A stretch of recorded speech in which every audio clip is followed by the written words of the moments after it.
Boa noite, então, sejam todos muito bem-vindos à nossa primeira roda virtual de conhecimento do Centro de Mediação e Práticas Restaurativas da FADISMA, a primeira roda virtual de conhecimento de 2021, porque no ano de 2020, né, nós trabalhamos vários temas e pudemos compartilhar vários temas importantes. E hoje nós escolhemos como abertura dessa caminhada um tema muito importante e necessário, né, de discussão, que é a saúde mental. Digamos que falamos sobre o ambiente acadêmico, mas aí estamos também estendendo para a necessidade em todos os ambientes onde convivemos, né, onde temos relações humanas. E quando a gente fala em ambiente acadêmico, a gente está falando em docentes, em discentes, em funcionários e todas as pessoas que se interligam, né, com esses grupos. Então, eu queria agradecer a presença de todos, a presença dos colegas, né, professores. Veja aqui a professora Viviane, muito obrigada pelo prestígio, né, do curso da Contábeis, a Candice, os nossos alunos queridos, maravilhosos, egressos, semprianos, minha monitora, meus alunos de práticas de negociação, enfim, da caminhada aí da vida, né? Para receber hoje, com todo carinho, a professora Aniele Rosinski, que é nossa parceira, que é praticamente uma sempriana. Sempre que nós realizamos os nossos círculos virtuais, círculos presenciais no Sempre, trabalhando o autocuidado, trabalhando a autoestima, a Aniele sempre esteve presente conosco. Então, é uma honra para o Sempre recebê-la aqui.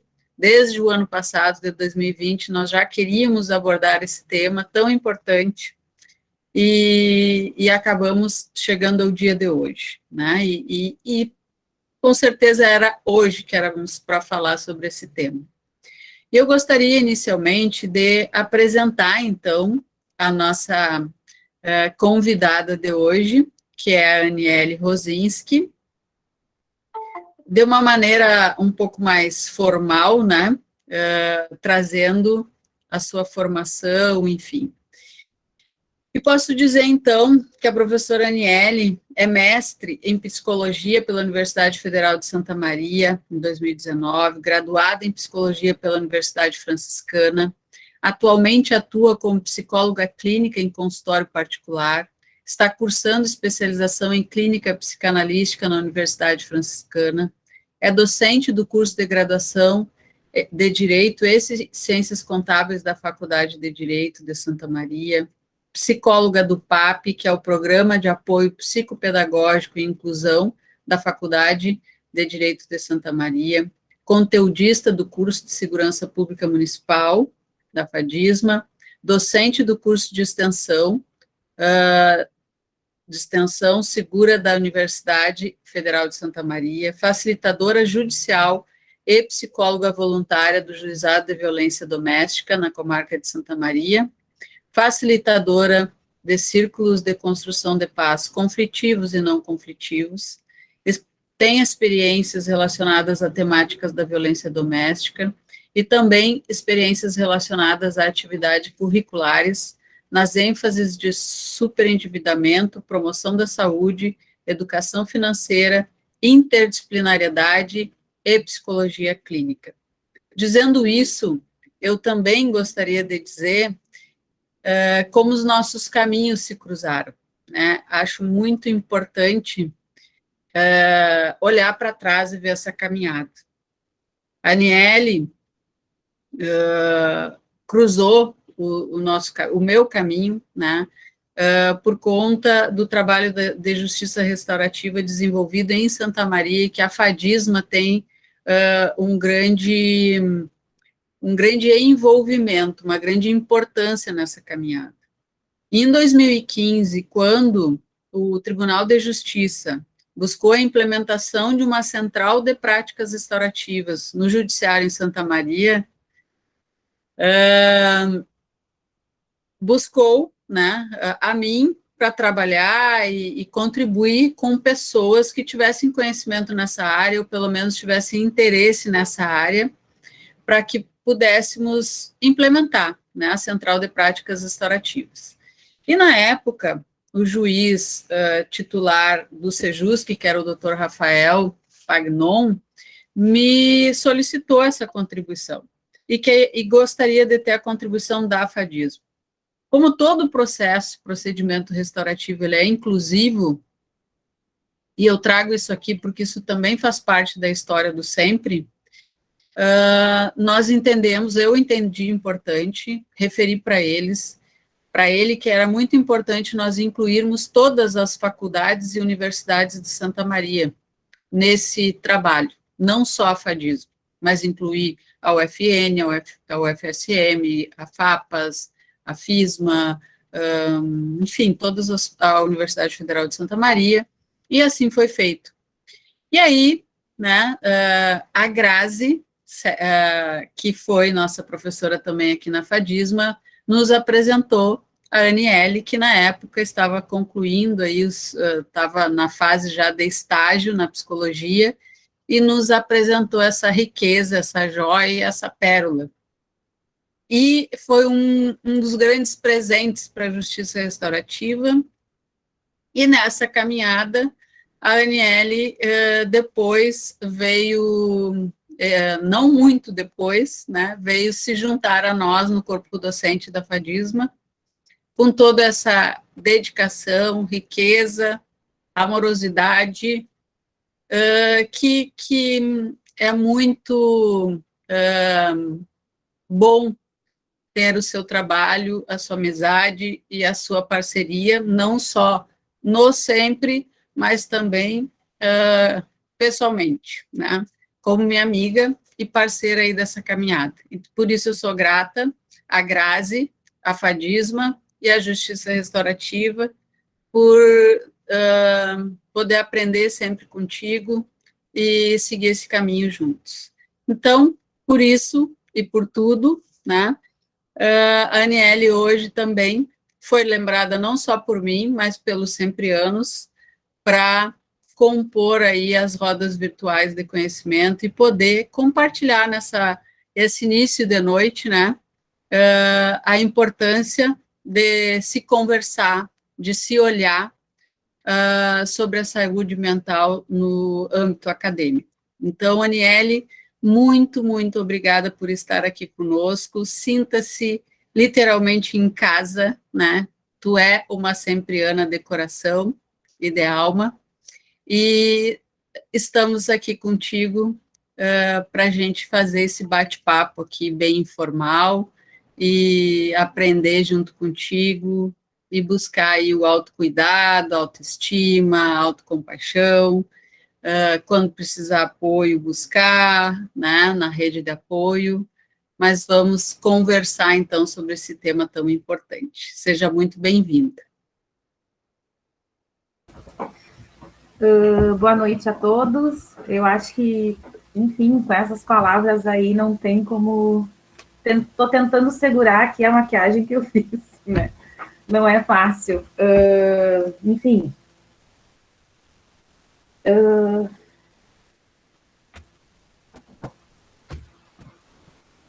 A vida passa por emoções, né? E quando nós transbordamos as emoções, nós demonstramos que somos humanos e que nos importamos, né? Então, os sempreanos já me conhecem, eles já sabem quando que eu tremo o beicinho. Então, às vezes eles ficam rindo, não é porque eles estão achando graça do que eu estou falando, eles estão prestando atenção, mas eles riem porque eles já sabem que eu começo a tremer o beicinho para me controlar. Então, é natural em mim, e eu sei que é natural em algumas pessoas, as emoções transbordarem, e está tudo bem, né?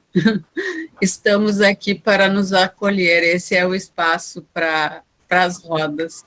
Vamos lá. Bom, quero dar boa noite a todos e agradecer imensamente a presença de vocês, porque a gente, enquanto profissional, e falando aqui na trajetória de psicóloga, assim, não existe psicóloga que consegue executar a sua função e o seu trabalho sem o sujeito, né? Então, começando por esse ponto, assim. Agradecer, né, Cris, o convite, agradecer, enfim, esse encontro que eu tive contigo dentro da minha graduação, e que tiveram aí, ao mesmo tempo que foi muito divertido, tiveram várias aprendizagens, porque eu tive um pouco de resistência, porque eu estava fazendo meu TCC, né, e realizar um curso aí de facilitadora não era fácil, porque precisa de disciplina, e, enfim, mas essa amizade, ela só se fortalece, se construiu aí, e a cada dia, né, eu tenho uma trajetória muito bonita, então não tem como não se emocionar. E que interessante, né, uma pessoa que num lugar de psicóloga se emocionando, né. Então vamos começar a falar aí que antes de ser psicóloga eu sou ser humano, né, e sim me emociono, e sim brigo, e sim choro, e sim faço várias coisas aí, não sou um ser encapsulado. Mas eu quero agradecer de coração esse espaço, quero agradecer o sempre, quero agradecer aos sempre anos que têm um carinho, uma dedicação, estão sempre movendo, né, muitas vidas com a prática, com a prática de vocês, assim, eu acho que vocês, não é por acaso que eu vou estar fazendo uma fala, né, no sempre, justamente que a gente está falando de seres humanos, e vocês evidenciam muito isso, né. Então, agradeço ao convite de vocês, agradeço ao convite da Fadisma, agradeço a todos que estão aqui, né, assistindo. Eu sei que a correria das 18 horas é se mover de um lugar para o outro, muitas vezes de uma sala para outra, muitas vezes de uma função para outra. Eu gostaria de convidá-los a habilitarem as câmeras, porque é muito, muito gostoso olhar para quem a gente está falando, né? Então, quem puder habilitar a câmera, eu vou ficar muito feliz. Agradecer aos meus colegas, né? Oi, Priscila. Agradecer aos meus colegas, professores que estão aqui, agradecer aos meus alunos, agradecer aos pacientes que já percorreram pelo PAP aí, que tiveram encontros e desencontros no PAP aí, e descobertas e redescobertas de si nesse processo, nesse investimento que a faculdade com tanto carinho promove para vocês, alunos e colaboradores. Então, enfim, né, dando início para vocês me conhecerem um pouquinho, porque eu acho que isso é importante a gente conhecer quem é que está falando, né, e talvez alguns de vocês aí não me conheçam e não saibam da minha trajetória, e mesmo quem me conhece sempre sabe um pouquinho mais quando a gente se proporciona aí falar um pouquinho mais de um outro viés e do momento que a gente se encontra da gente mesmo. Então, a minha trajetória se deu dentro eu, inicialmente na minha vida, aí, trabalhei como funcionária de uma loja, por uma resistência aí de estudar, me encontrar com estudo. Então, eu me conversava em trabalhar como uma funcionária de uma loja, fiquei 7 anos e meio, até retomar aí a graduação.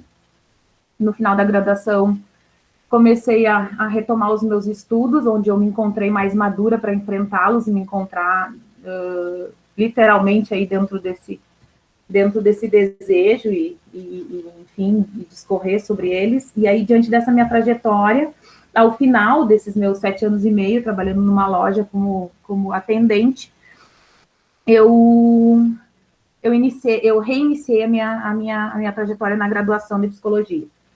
Aí finalizei saindo dessa loja, porque eu não conseguia conciliar, por causa que o meu curso era diurno e a faculdade também era diurna, e aí encontrava aí os estágios, juntamente do TCC, juntamente das minhas outras ambições. Aquela loja estava se tornando pequena para o meu sonho e a minha trajetória com viés em outros lugares.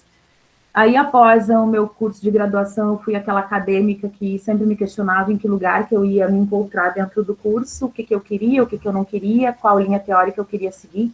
E falo que eu estou fazendo uma fala aqui para os acadêmicos, e muitos vão ao meu encontro, e enquanto psicóloga eu não posso falar da minha vida, mas nesse espaço eu não sou psicóloga de vocês, né? Eu sou Aniele, professora e psicóloga da Fadisma. Então, na minha trajetória eu tive alguns questionamentos de que lugar que eu ia me encontrar dentro dessa profissão, né? De que linha teórica que eu gostaria de me aprofundar. E aí eu via ao meu lado os meus colegas sempre com alguma coisa definida e a Aniele era indefinida. E aí eu me fui, né? Indefinida eu me fui. Eu vou viver, eu vou me experimentar, eu vou me sentir. E aí, diante dessa trajetória, no final do curso, eu consegui identificar qual é a linha teórica que eu tinha uma maior paixão, assim, e que me convocou, e ao mesmo tempo eu me senti convocada, que foi a psicanálise, né? E aí, dentro da psicanálise, eu concluí com muito esforço o meu TCC, porque eu sou um pouco... Tudo que eu quero efetuar muito bem, e eu descubro que as coisas não são assim, né?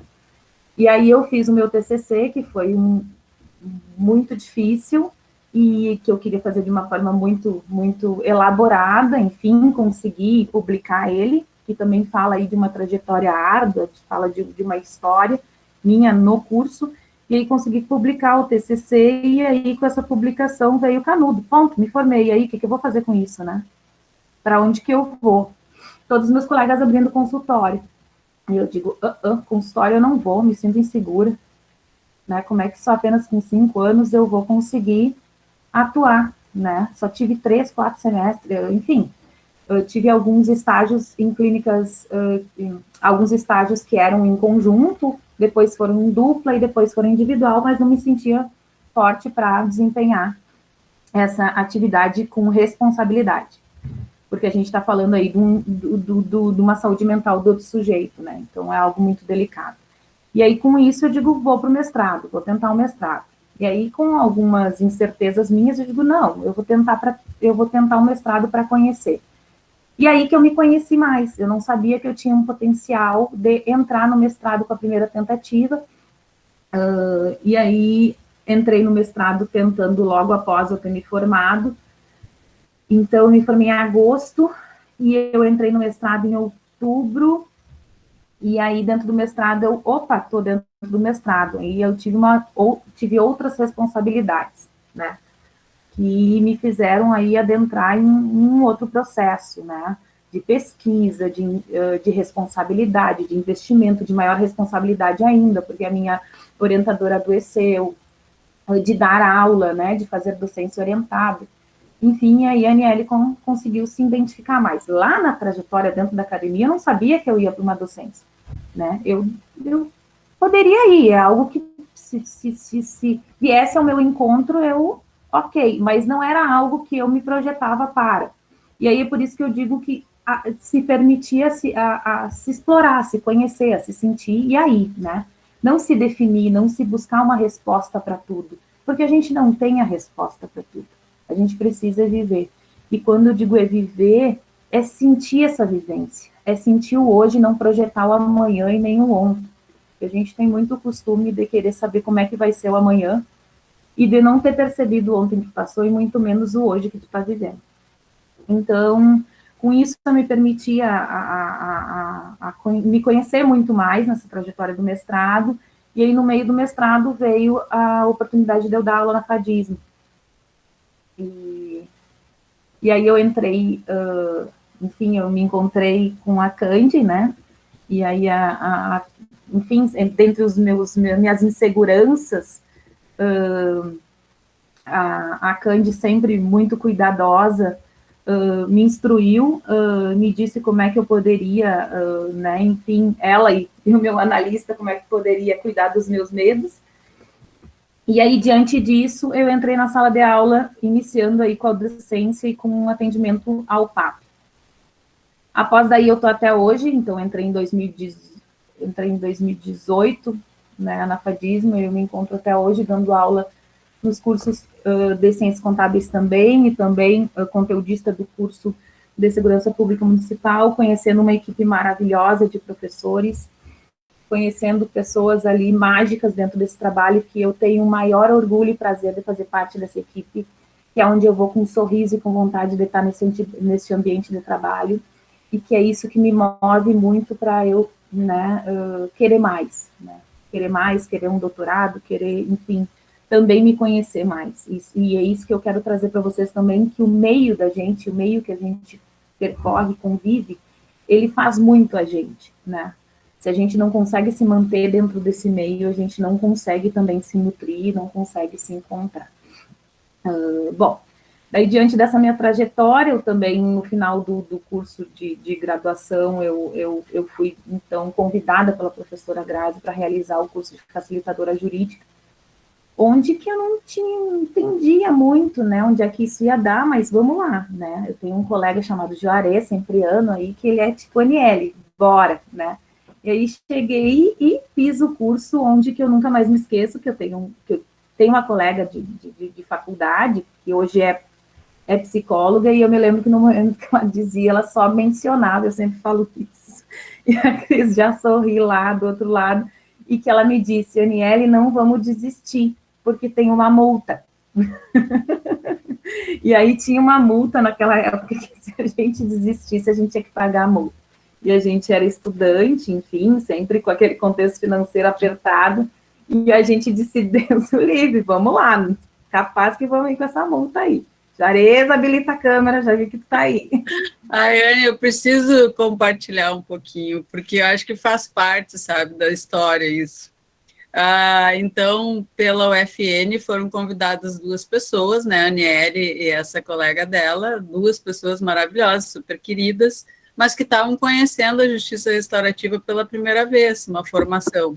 E era gratuito, o Tribunal de Justiça oferecia esse curso de 40 horas para facilitador de círculos de construção de paz gratuito. Então, quando tu era aceito, tu assumia um termo de responsabilidade de depois prestar algumas horas para o Tribunal de Justiça, e se tu desistisse do curso, tu pagaria uma multa de R$ 750. E essa colega Dani disse, eu estou odiando isso aqui, porque estava difícil de compreender, a vivencial para ela, que nunca tinha tido nenhum acesso. Ela disse, mas eu vou continuar, porque da onde que eu vou tirar R$ 750 para pagar isso? E foi muito engraçado, porque no último dia, no depoimento dela, ela disse que estava amando e que até o terceiro dia ela só pensava de onde que ela ia tirar R$ 750 para pagar. Então, eu acho que, na verdade, o Tribunal de Justiça fez isso como forma de manter algumas pessoas após o terceiro dia, né? Mas foi bem legal essa lembrança, a gente sempre comenta sobre isso, e talvez seja uma forma de fazer com que as pessoas tenham persistência, né? Até conhecer algo novo e conseguir manter a mente aberta para algo novo. Obrigada, Anne, lembrar dessa história. Eu trago alguns exemplos, assim, um pouquinho da minha vivência, porque a gente sempre se escuta na fala do outro, né?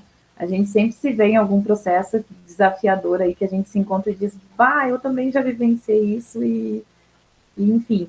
Aí dentro desse processo a gente tinha que fazer as práticas, né?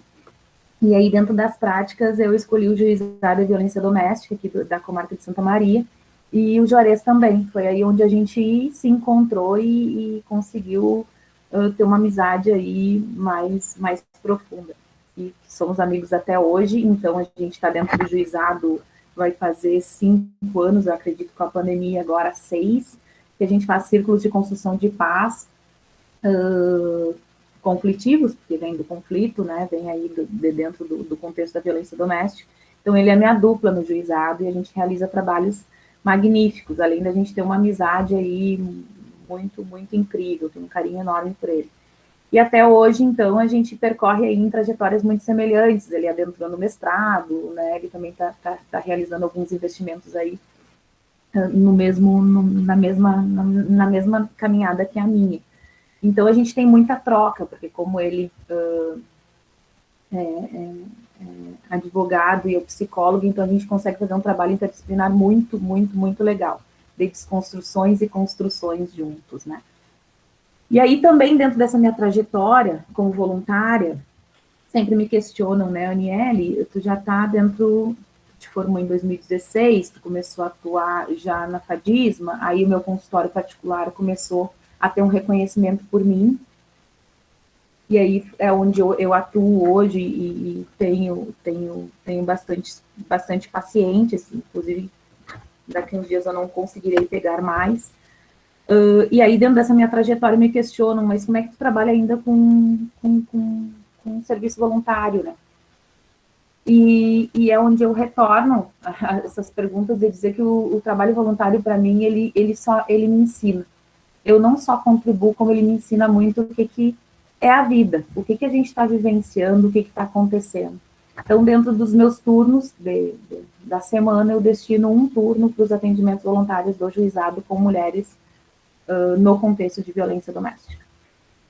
Não pontuo vítima, porque a gente já rotula essa pessoa aí como vítima. Não, ela é uma mulher, né? Ela está nesse contexto de violência. Então, enfim, faço esse trabalho onde eu não só estou contribuindo, mas eu estou, enfim, descobrindo muito, né? Enquanto profissional, enquanto pessoa, enquanto mulher, enquanto ser humano.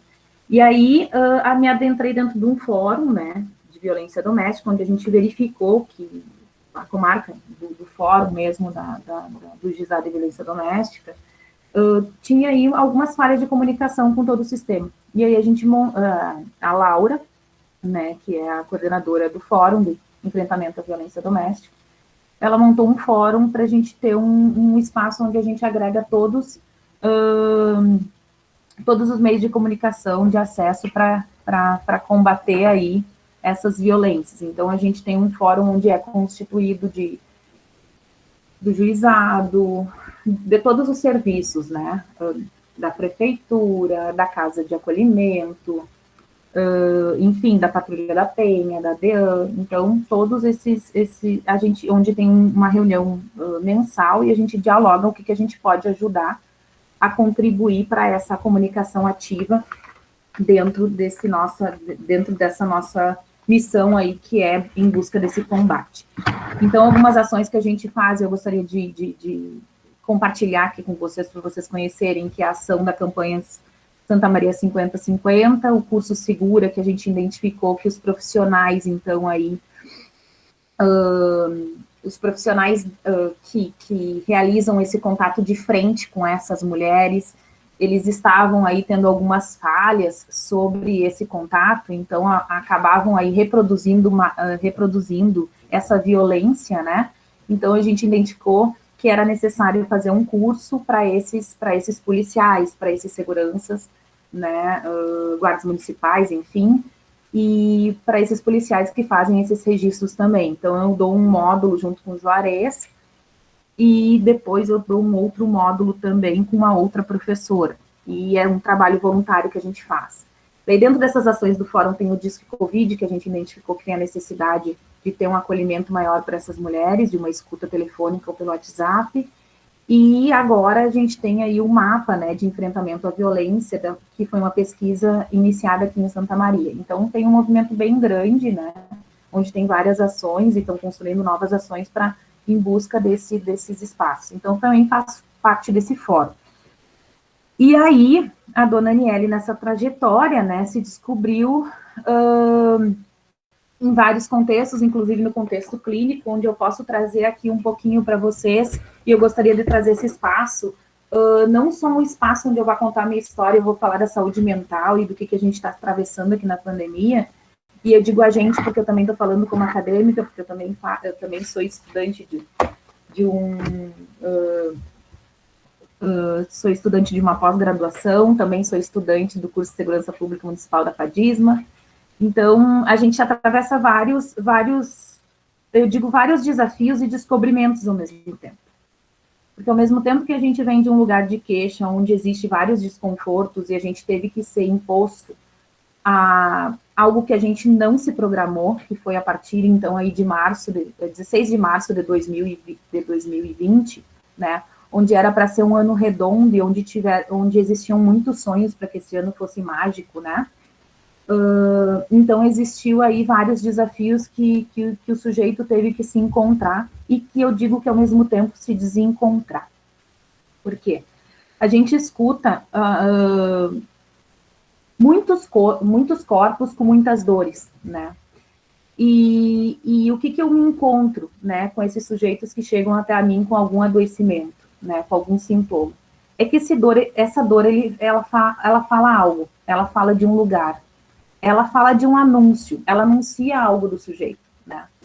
E eu vejo também muitas pessoas não conseguindo identificar essa dor com o lugar que ela merece, porque a gente tem uma cultura onde que a gente não pode mostrar as nossas fragilidades. A gente não pode mostrar que a gente chora, a gente não pode mostrar que a gente é fraco, a gente não pode demonstrar medos, a gente não a gente tem que dizer que a gente é forte e que tá tudo sempre bem, né? E aí a gente se encontrou e se encontra diante de um processo que a gente está vivenciando vários adoecimentos, e que isso fala de um processo de um sujeito que ele teve uma infância, que ele teve uma adolescência, e que ele está num processo de vida adulta, eu estou falando do nosso grupo aqui, e que esses sintomas, eles desencadearam não da pandemia, eles desencadearam de uma história de vida desse sujeito. A gente não carrega isso só como um bloco, como se fosse o aqui e agora. A gente carrega uma história. E essa história, quando a gente carrega e a gente se desencadeia com algumas incertezas, medos, falhas, a gente desencadeia sintomas. E esses sintomas, eles vêm com tudo, né? Onde alguns sujeitos estão conseguindo nomear e ir em busca de uma ajuda, e alguns não estão conseguindo porque não podem demonstrar suas fragilidades, justamente porque tem que ser forte. Então, me questionam muito assim, Aniele, eu não posso falar da minha dor, porque a dor do outro é maior que a minha, né? Eu vou tomar um gole aqui, deixa.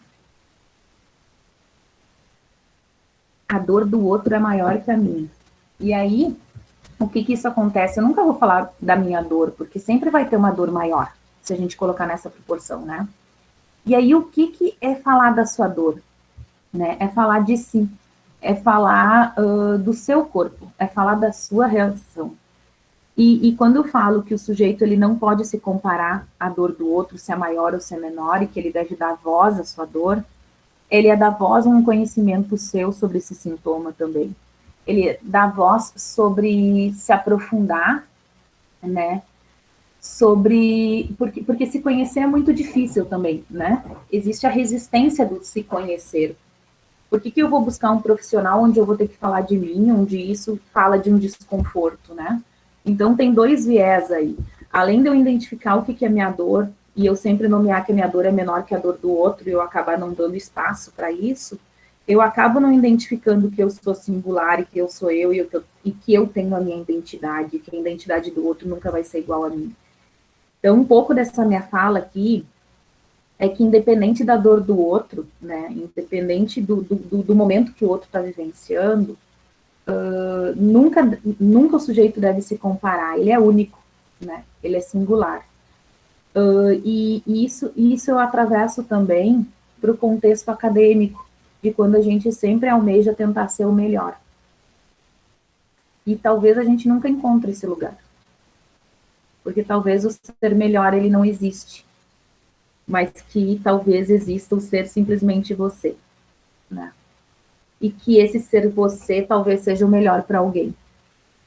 Então, existe essa ambição do sujeito nunca se encontrar e se reconhecer nas suas qualidades, porque ele sempre busca algo muito diferente de si, algo que talvez ele nunca vai conseguir alcançar.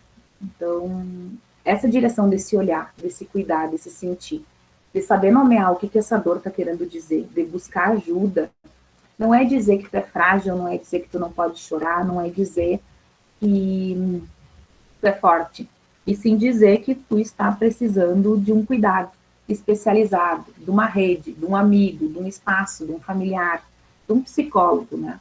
Então, esses processos, assim, eles têm que ser desconstruídos, mas não pelo outro, mas por nós mesmos, né? Eu acho que começa por nós essa desconstrução, quando a gente começa a ver que o nosso corpo está tendo algumas reações diferentes do que a gente identifica que é normal para a gente, né?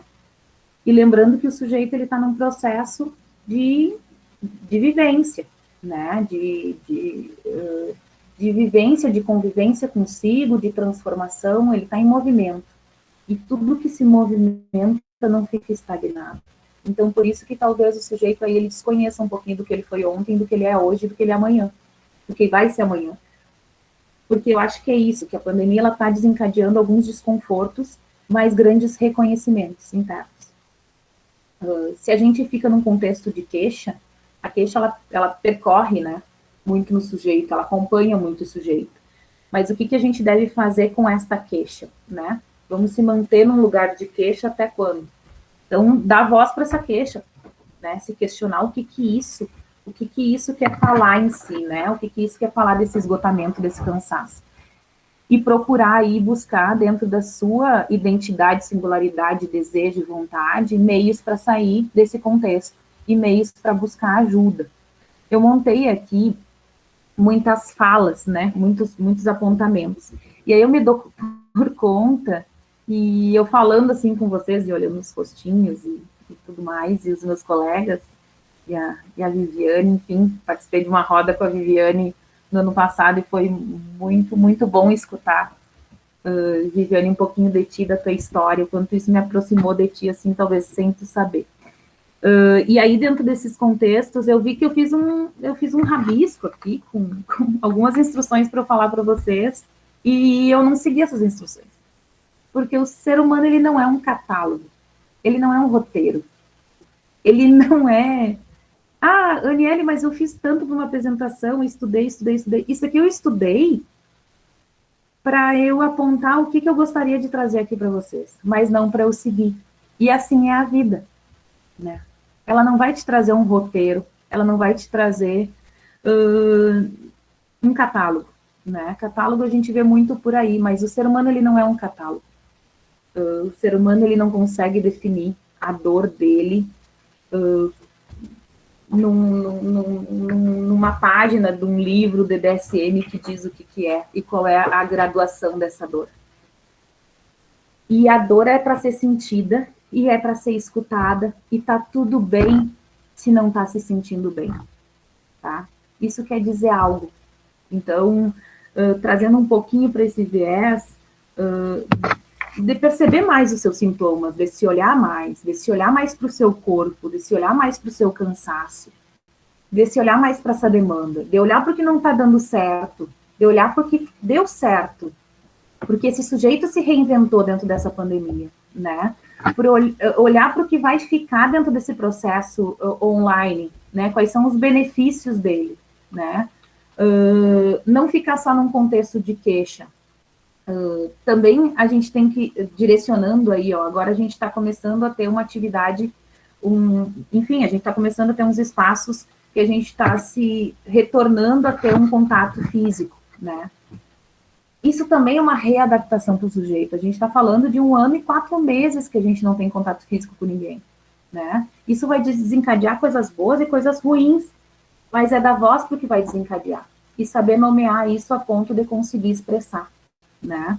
Então, eu acho que a minha fala, assim, ela não vem num sentido que eu queira trazer para vocês, sobre colocar algum slide, algum conteúdo, mas falar desse sentido, dessa dor, desse sintoma, né? E que tá tudo bem não estar bem, mas bora procurar ajuda, né?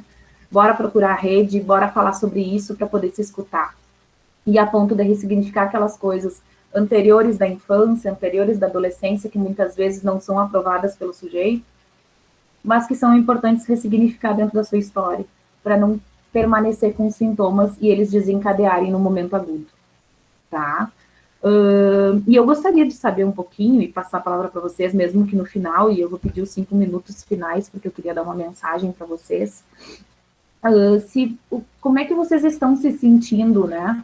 Se vocês conseguem se identificar antes do processo que se adentrou a pandemia e agora, se vocês têm alguma diferença com isso. E a segunda pergunta é, se vocês identificam alguma resistência, talvez seja uma pergunta difícil de responder, né? A gente já está falando de resistência, a gente já está falando né, enfim.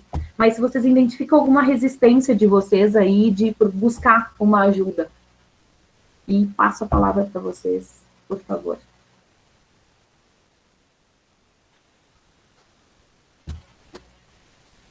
Bom, eu não sei se eu posso falar, porque eu me sinto bem confortável nesse espaço, como sempriana e uma das pessoas que trouxe a sugestão desse tema, que era algo que me angustiava, que eu achava que a gente precisava ter esse espaço dentro do sempre, ainda mais pela Anne dentro da instituição. Eu acho que as coisas se uniram.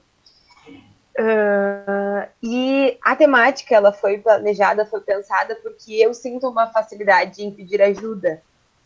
E essa facilidade, ela surgiu, acho que depois de ter entrado no Sempre, de ter esse espaço de acolhimento, que é incrível, esse espaço de construção e de contribuição. E a pandemia veio para nos balançar. O meu perfil de pessoa, de profissional, de rotina, ele mudou drasticamente. Lidar com isso foi muito complicado. Me encontrar nessa alteração, me descobrir nesses espaços, concentração em casa. Então, foram bastante desafios. E nesse percurso, eu descobri o PAP na Fadisma, que foi uma oportunidade ainda mais de acolhimento, que inclusive é na pessoa da Anne, né, a professora que atendi isso aí também, enfim, a instituição de uma forma geral.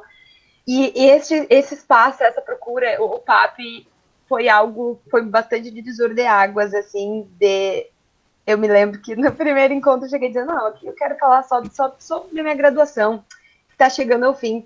E foram 5 encontros muito intensos em que a gente descobre, enfim, coisas que não são vistas por a gente, né? Então, queria apenas dar esse início de palavra e tornar todo mundo um pouquinho, tornar esse espaço um pouquinho mais confortável para todo mundo trazer seus anseios, mas é uma característica um pouco peculiar da Isabela dizer, assim, não tá dando, preciso conversar, preciso desse espaço, preciso ser ouvida, e que é uma característica minha, né? Então, sim, a pandemia, ela ainda está sendo um desafio para todos, né? Acredito eu. Assim.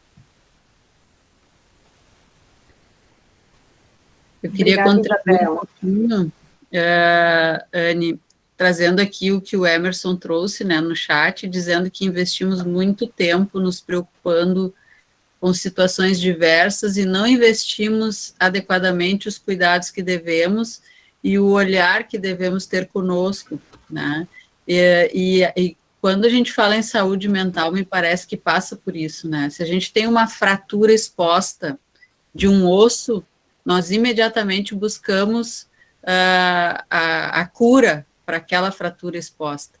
E quando nós temos uma fratura emocional, como a Isabela disse, às vezes isso não é percebido. Então, precisa do suporte, muitas vezes, né, de um profissional para contribuir, que consiga enxergar que, às vezes, aquela ferida, ela está coberta e, por conta disso, às vezes, eu trago outras situações que refletem outras situações da minha convivência. Trazendo isso que a Isabela trouxe também, é tão importante a gente ter uma rede de apoio para além da busca desse profissional, até para ter essa segurança de buscar alguém e entender que isso está tudo bem, que é um cuidado para si. Porque aqui no Sempre a gente tem essa logística, essa forma de funcionamento. Alguns, às vezes, estão na fase do TCC, outros estão na fase inicial da faculdade. Então, como os gansos, né? Quem tem a possibilidade de tomar a frente e levar o grupo e ir trabalhando, consegue contribuir como uma rede de apoio para o outro. E a gente precisa buscar essas redes de apoio para conseguir caminhar e se fortalecer. Então, eu acho que, assim, como uma fratura, a gente precisa enxergar ou dar importância para essas fraturas emocionais e que muitas vezes a gente não percebe e que vão refletir nas nossas relações. Eu vi a Laurinha com a mão levantadinha ali. Então, pessoal, contribuindo também, a pandemia, eu acredito que ela veio para as nossas vidas para que a gente busque novas formas da gente se estabelecer. É como se apresentassem novas possibilidades para a gente assumir novas responsabilidades, para a gente também se atualizar, principalmente. Eu fui uma das pessoas que eu fiz terapia na adolescência e na pandemia eu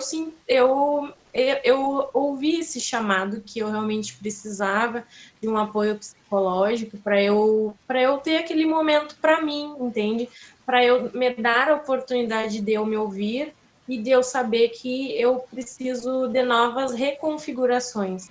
Eu preciso principalmente descentralizar toda essa responsabilidade que eu carrego comigo e nas minhas relações, não só nas relações sociais, mas familiares, afetivas, não afetivas, imensas relações que a gente tem, e da gente também tirar um pouco desse peso que a gente carrega, né, de não centralizar tudo e focalizar em tudo, todas as responsabilidades na gente, e também da gente conseguir compartilhar essas responsabilidades com outras pessoas, porque muitas vezes a gente acaba lidando com outras pessoas que também precisam de auxílio psicológico, e a gente acaba se sentindo responsável pela situação, mas muitas vezes é a outra pessoa que realmente precisa, e vai ter um determinado ponto que tu vai poder auxiliar a pessoa, que tu vai poder apoiar ela, enfim.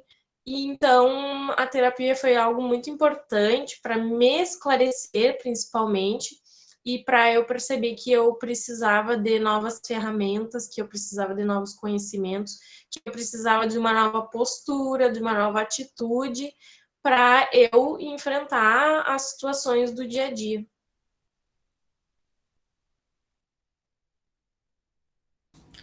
A Renata levantou a mãozinha. Pessoal, vou contar um segredo para vocês. Se vocês demorarem para levantar a mãozinha, os sempre-anos tomam conta do assunto. Não que não possam, nós somos todos aqui, todos temos a liberdade. Mas vamos lá, porque senão eu sou a primeira. Falo mais que o homem da cobra e não paro de falar. Vai lá, Renata.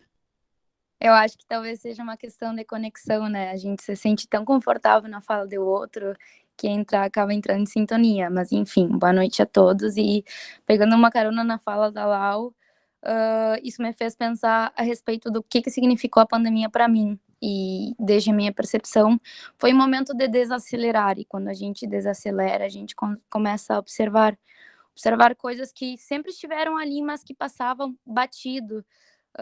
Confesso que eu sempre procurei me ocupar muito no meu dia a dia e não gostava dos meus momentos de solidão, não gostava daquele momento de chegar em casa e ter o ócio, eu não gostava de enfrentar aquilo, sabe? Mas eu nunca procurei um motivo para aquilo porque era bem mais fácil me ocupar. E a pandemia para mim foi é uma trilha, né? É uma trajeto assim, tu conseguir lidar com aquelas coisas. E o primeiro momento é tu perceber, e quando tu percebe, tu entra em choque, assim, mas foi muito bom porque a gente muitas vezes se responsabiliza muito, como a Lol disse, sim, e a gente não pensa tanto em nós, a gente pensa tanto na forma de se relacionar com os outros, na responsabilidade que a gente tem nessas relações, e onde é que fica o nosso relacionamento com nós mesmos? Porque eu vejo muita gente que não se trata bem, assim, que naturaliza uma autocrítica excessiva, uma cobrança excessiva, uma responsabilidade, aquela coisa, eu tenho que ser produtivo, eu tenho que ser bom, eu tenho que avaliar qualitativamente tudo aquilo que eu faço. Mas, e aquele momento, espaço de acolhimento, tem que começar por nós. É imprescindível, quando tu reconhece isso, procurar ajuda e ter um grupo de apoio é muitíssimo importante, a gente nem percebe quanto, mas eu acho que esse apoio deve começar por nós, da gente praticar um trato não tão rude com nós mesmos no dia a dia, assim, e é uma questão de enfim, é uma longa caminhada. Para mim, esse processo iniciou um ano atrás de perceber, de entrar em choque, de reconhecer e de procurar saídas. Inclusive, foi meio que me gerou um aflito isso de devo procurar saídas, também me gerou ansiedade, eu preciso agir já. Mas daí vem aquela coisa que a Isa falou também de ter mais calma nesse processo, sabe? De não ser tão exigentes com nós mesmos. Enfim, era essa experiência que eu queria compartilhar. A Letícia e a Liana levantaram a mãozinha. Liana, a Letícia, podemos dar a oportunidade para a Liana? E aí eu acho que depois vamos nos encaminhando, depois o Emerson, e aí vamos nos encaminhando, porque faltam 10 minutos para 7, infelizmente, quando tá bom as coisas passam rápido, e o link de presença fica disponível até meia hora depois do término do nosso encontro, tá bem?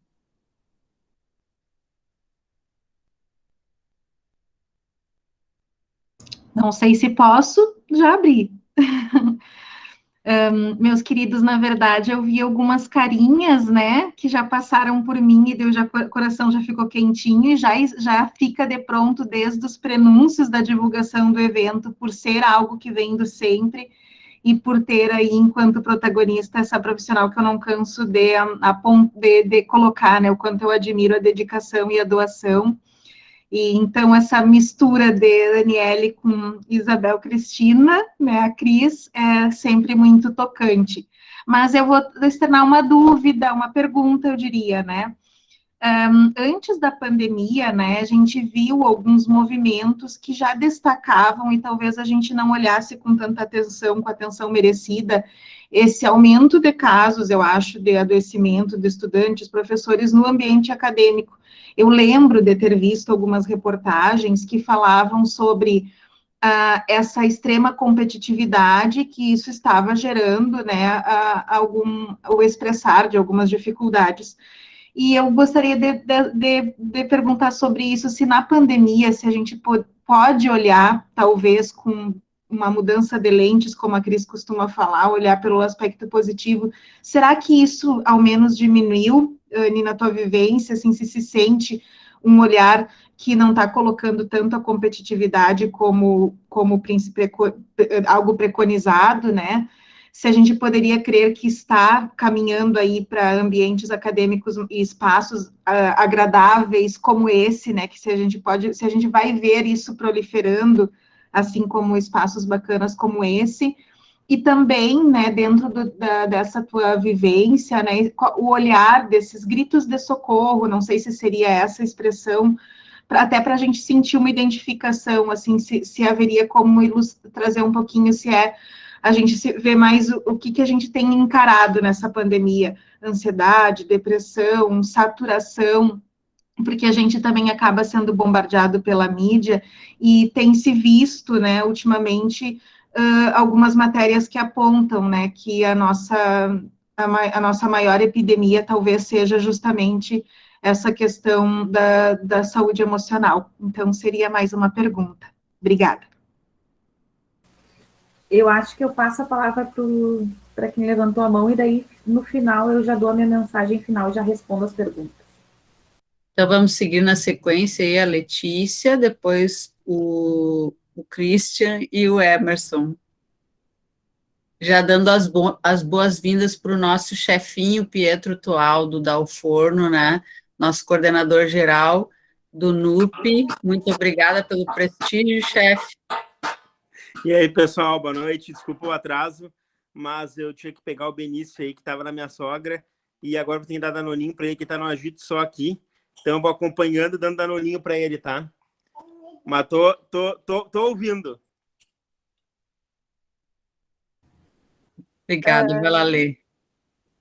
Boa noite a todos e todas. Agora, pegando um pouco o gancho da fala da Renata, que ela trouxe a situação que a pandemia foi um momento para ela desacelerar. Eu parei para pensar na minha trajetória e eu vejo que é uma legítima montanha-russa, né? Porque eu lembro que o início da pandemia foi um momento que a gente começou a ter muitas oportunidades de ver coisas, fazer muitos cursos, muitos trabalhos na faculdade, muitas aulas, tu estava em todos os lugares ao mesmo tempo. E naquele momento eu estava no final da faculdade, eu estava terminando meu TCC, aí veio uma tragédia na minha vida, e aí tudo embolou. E aí, naquele momento, eu encontrei o PAP. E aí eu fiz algumas sessões com a Anny no PAP, que foi algo que foi muito importante para minha trajetória, que me ajudou a desacelerar. E desde então eu imaginava que eu continuava nesse ritmo, e a gente conversando agora, eu parei para pensar que as últimas 2 semanas, eu devo estar há cerca de 12 horas na frente do computador sem pensar em nada, com uma tragédia talvez acontecendo da porta do meu escritório para fora, e sem pensar realmente olhar para si, né, olhar para dentro. Então, ainda mais do que ainda no passado, eu estava num ambiente acadêmico muito mais inclusivo. Hoje eu estou numa profissão estritamente solitária, que é de pesquisar, né? A gente se sente muito solitária, a gente faz muita coisa sozinha, então parece que a gente fica tanto tempo dedicado a esse espaço e perde o momento de olhar para si, perde o momento de olhar para dentro, e também perde a oportunidade de perceber a necessidade de desacelerar.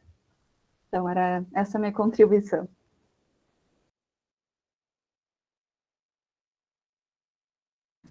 Christian e depois Emerson. Boa noite, gente.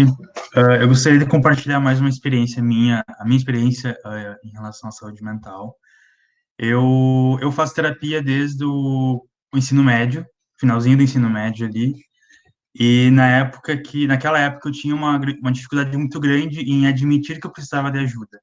Inclusive, eu só comecei a procurar ajuda, a fazer terapia, com o incentivo dos meus amigos, que praticamente me obrigaram a procurar uma ajuda. Naquela época, eu lembro que eu fiquei um ano fazendo terapia escondida da minha família, porque eu sabia que eu ia sofrer julgamentos por parte deles. Então, desde então, eu sempre tentei trabalhar essa questão em mim, né, de admitir que a gente precisava de ajuda. Em determinado momento, eu comecei a ter uma facilidade muito grande com isso, de perceber as minhas necessidades e a necessidade de buscar ajuda quando for preciso. E eu sempre tentei construir isso com as outras pessoas, né? Principalmente dentro da minha família, porque a gente vive uma cultura, como a Anne falou lá no início, de negar as nossas necessidades, né? Daquela necessidade de sempre dizer que a gente está bem, que somos fortes, que não vai ter um momento que a gente vai estar sensível, que a gente vai precisar de uma ajuda, que a gente vai precisar de um ombro amigo, às vezes, né? Então, eu sempre tento pensar nessa cultura que a gente vive e tentar desconstruir de alguma maneira. E ano passado teve um momento muito gratificante para mim, porque, enfim, lá no início, quando eu comecei a fazer terapia, como eu disse, eu comecei a fazer escondido da minha família, com medo dos julgamentos. Depois a minha mãe, principalmente, acabou ficando sabendo. Houve o julgamento que eu estava pensando que ia ter. E no ano passado, eu me vi numa situação em que a minha mãe, de forma espontânea, foi buscar ajuda.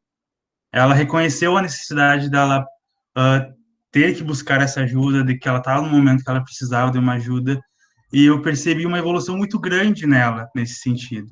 E isso, para mim, é algo muito gratificante, porque eu acho extremamente importante a gente pensar, além das nossas necessidades, pensar também no outro e em toda essa cultura que existe dentro da sociedade, de que a gente não pode buscar ajuda, que depressão, de que ansiedade, todas essas questões são besteiras de gente que não tem o que fazer, que é a frase que eu mais escutei durante a minha vida toda, né? Então, eu acho muito importante a gente pensar em todos esses aspectos. Eu gostaria de compartilhar essa minha experiência dentro da minha família, porque é o exemplo que eu mais consigo perceber da evolução dessa cultura, né? De a gente parar um momento e pensar que, nossa, eu tô num momento ruim, eu preciso buscar ajuda, e ver que as pessoas que a gente ama, que estão por perto, também estão seguindo esse mesmo caminho, é algo muito gratificante.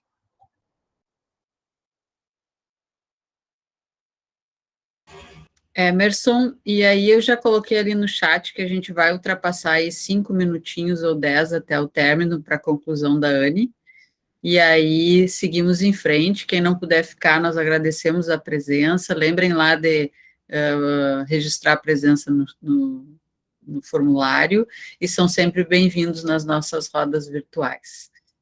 Emerson? Só resgatar aí uma fala que ficou no chat da Cibele Barcelos, em que ela diz que o contato com as outras pessoas faz muita falta. Às vezes até um olhar de acolhimento sem a outra pessoa falar ajuda bastante. E tem a Tatiane também, ela fez outro comentário aqui interessante, né, da gente destacar, que é muito bom refletir nesse momento. Eu, por exemplo, estou escrevendo o TCC, a carga chega a doer, mas com tanta paciência, tudo vai dar certo e vamos vencer nesse momento.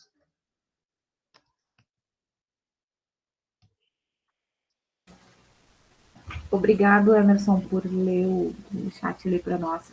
Vocês podem perceber que a fala de alguns, né, ou de todos, a gente se identifica um pouquinho. E o quanto que isso é importante, né? Tanto é que a gente vê que o tempo passou e a gente terminou e a gente está falando aí de todos esses processos que estão ocorrendo com o sujeito e que é tão importante de escutar, né? Cada trajetória de vocês, o exemplo que vocês trouxeram, o que aconteceu com o Christian, né, e o que acontece com todos os outros, de chegar até um espaço de pedido de ajuda e de ser pontuado por isso, né, de ser criticado por isso, eu acho que essas desconstruções começam pela gente, né? Justamente pelas nossas críticas que a gente faz com a gente mesmo, quando a gente não dá olhar para as nossas, quando a gente não olha para as nossas dores, né?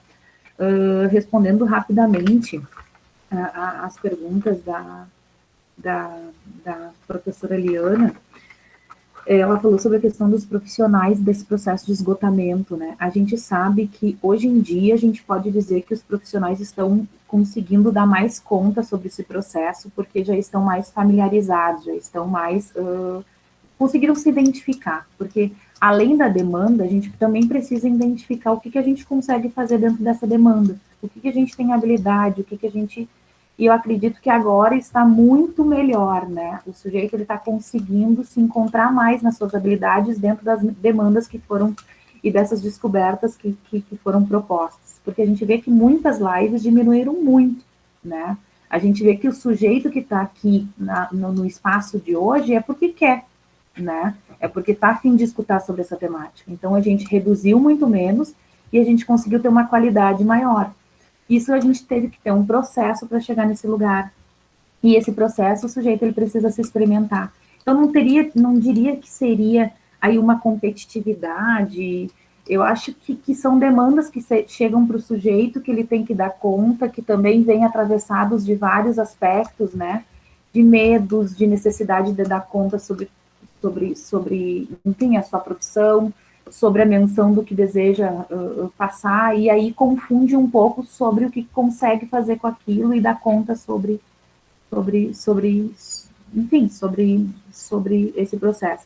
Acredito que hoje a gente sente que está bem melhor dentro do que não está ok, né? A gente está mais familiarizado, mas eu vejo aí puxando para a questão dos pacientes. Bom, eu sou um pouco suspeita para falar o quanto que a psicologia ela foi aí bastante acentuada, né? A psiquiatria ela sempre foi identificada e ela sempre foi buscada pelos pacientes porque ela tem uma medicação. A medicação ela tem um resultado, né? É como o exame, eu vou no médico, eu quero ver aquilo imprimir, eu quero impresso, eu quero ver o que diz o meu corpo, né? E as questões inconscientes elas não mostram no papel, tu não consegue olhar. E aí que traz esse desconforto para o sujeito de buscar uma ajuda analítica, justamente porque não está numa cápsula, não está num papel e está nas descobertas que tem consigo. Descobertas e redescobertas, né? Então, o contexto aí dentro da profissão da psicologia, ela cresceu muito, porque a medicação, para alguns processos, ela não consegue tratar a causa, né? Ela remedia. Então, enfim, né? Não vou me adentrar nesse processo aí, mas sobre as questões dos sintomas, eu vejo que esses sintomas estão aí se desencadeando não só sobre o processo da pandemia, mas sobre processos internos desse sujeito, dessa constituição desse sujeito que a pandemia acabou desencadeando, né? Mais ou menos nessa direção. E quero dizer para vocês que o PAP está aberto a acolher todos, né? Que o processo do PAP, eu quero pedir aí autorização para a Liana para falar um pouquinho. E a gente tem, então, esse espaço, que é um programa de apoio psicopedagógico e inclusão, para o aluno e para o colaborador da instituição, fazer, então, uso desse espaço da melhor forma possível, onde tem uma possibilidade de realizar uma escuta especializada. Então, a gente tem esse espaço e hoje a gente pode dizer que esse espaço triplicou o seu horário e que, sim, nós somos frágeis e existem muitas pessoas frágeis dentro do contexto aí da instituição e que está tudo bem.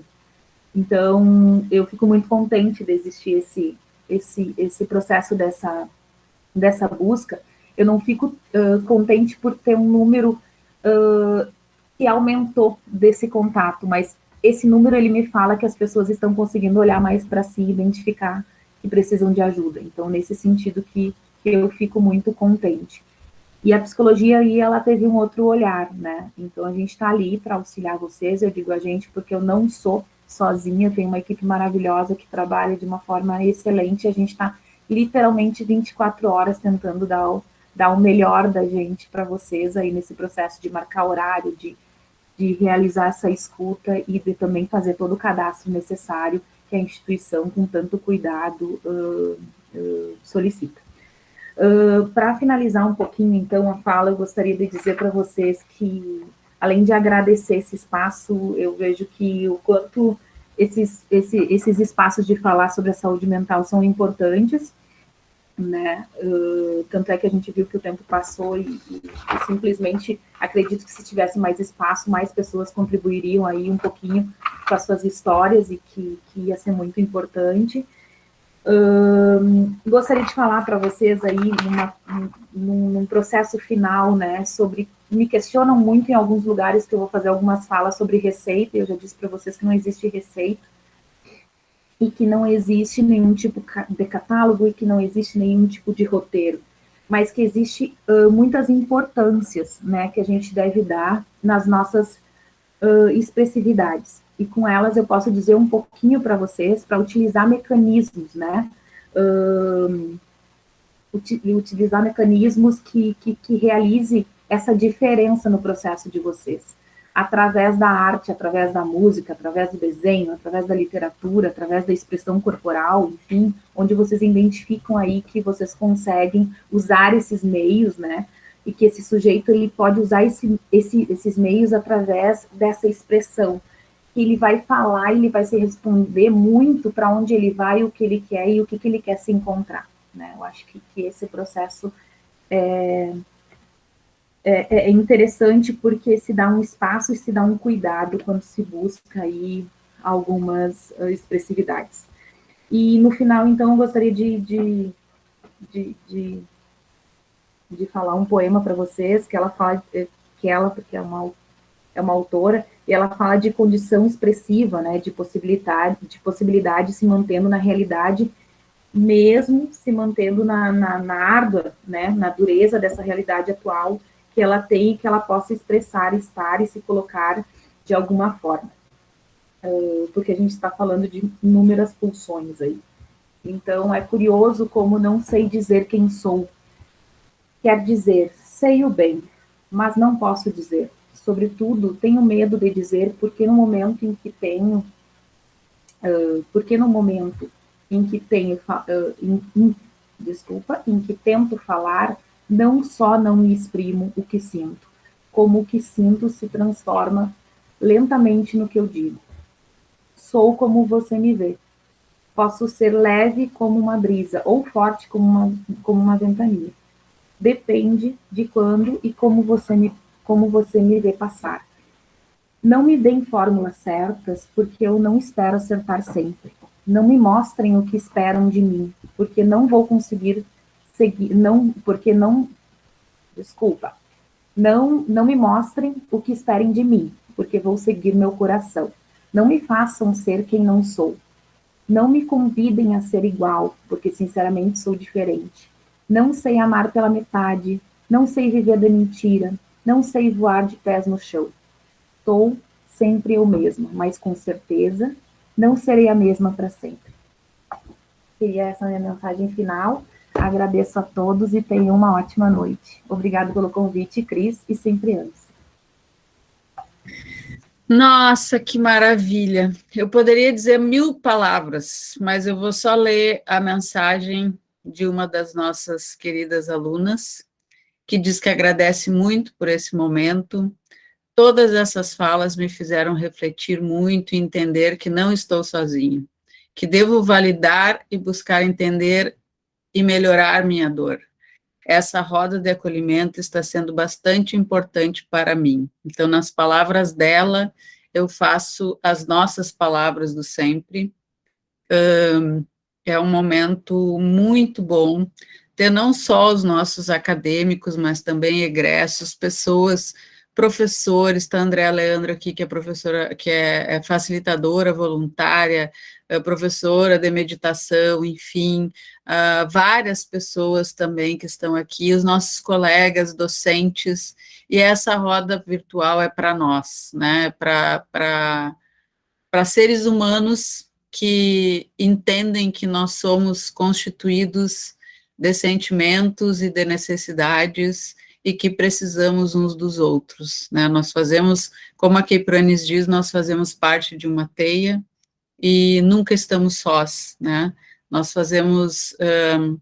precisamos uns dos outros, né? Eu acredito que esse espaço é um espaço de acolhimento e a nossa instituição, a FADISMA, tem um grupo muito empenhado, e quando eu digo grupo, não é só o grupo de docentes, funcionários e equipe diretiva, enfim, mas também os nossos acadêmicos e egressos, porque efetivamente, fundamentalmente, nós nos importamos uns com os outros, por isso nós estamos aqui.